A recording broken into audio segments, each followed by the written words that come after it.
What's up, everybody? Welcome to the Cyclone Fanatic post-game report. Jared Stansbury following Iowa State's 24-21 loss to Oklahoma State down in Stillwater on Saturday. Here in, or well, not here.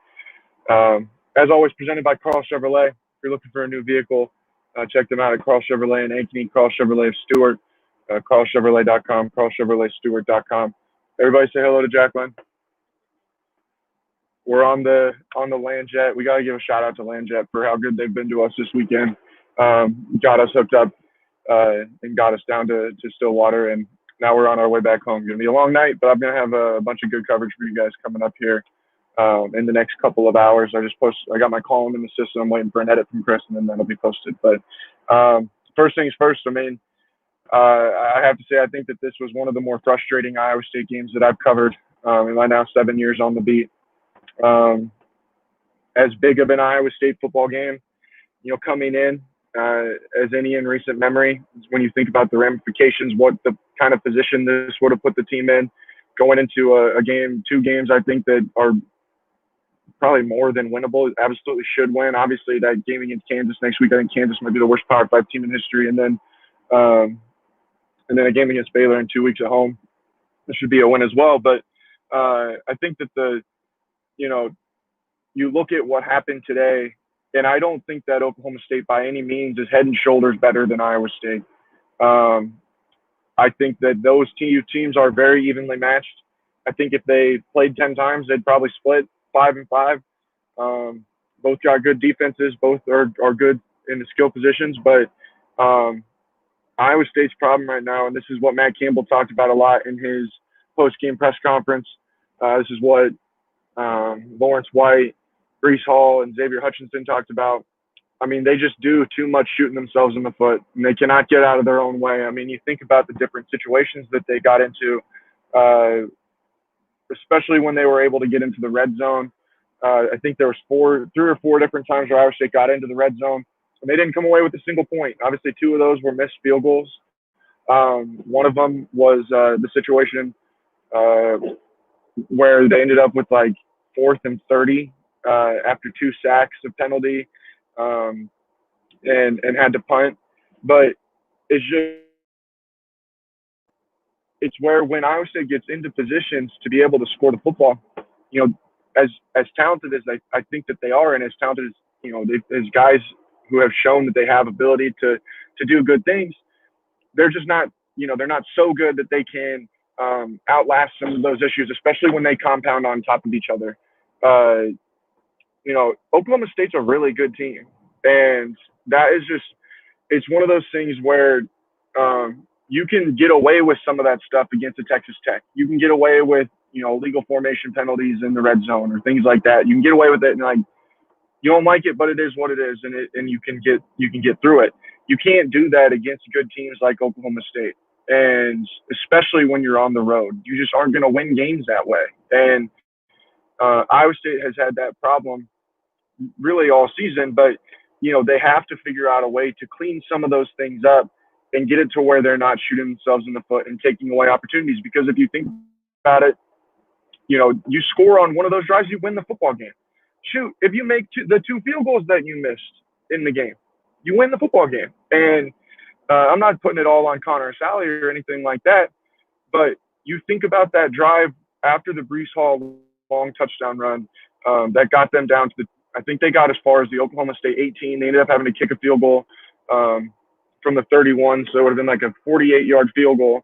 And, I mean, I think we all are realistic enough with ourselves to know that Connor Sally is not a sniper from deep. When you got to if you're going to kick a field goal, you'd much rather it be a 35-yarder than a 48-yarder with him. And those are just the kind of things that, you have to clean that up. And you'd obviously rather score a touchdown in that scenario, excuse me.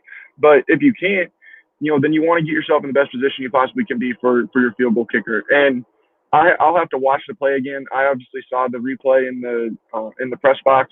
I saw it live. It looked like Breece Hall was in the general vicinity of where Brock Purdy threw the football when he tried to throw it away. But I don't know. It's one of those things where you cannot miss those kinds of opportunities and beat a team like Oklahoma State. The play calling. I mean, I definitely think that there's some criticism to go around right there today.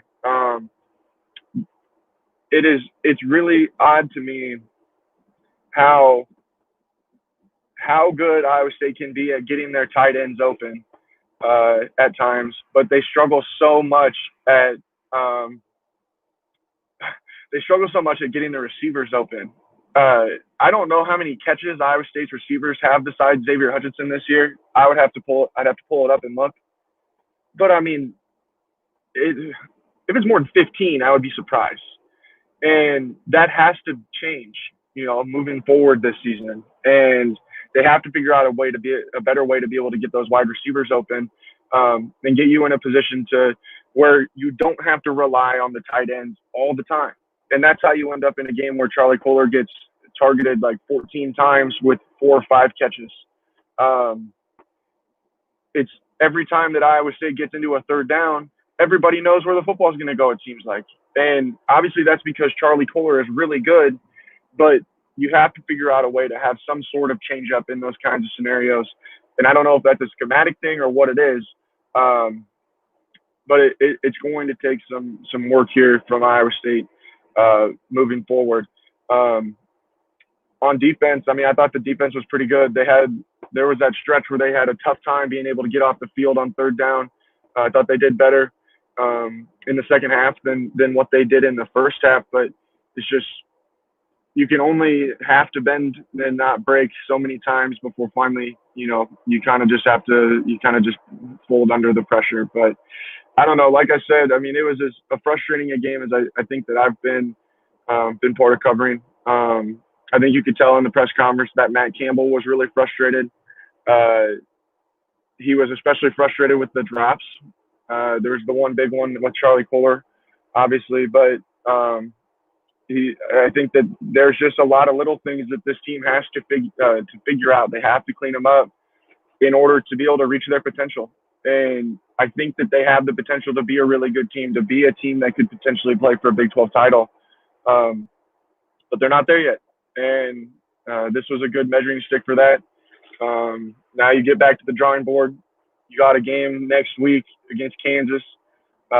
Obviously, you should win, but you want to be able to come out and play the best that you possibly can and show some improvement from this game today down in Stillwater, and then you get the game against Baylor, and after that you get another bye, and then you get Kansas State. There's still a lot of opportunities out there on the table for this Iowa State team. Only 3-1, one game back of first place.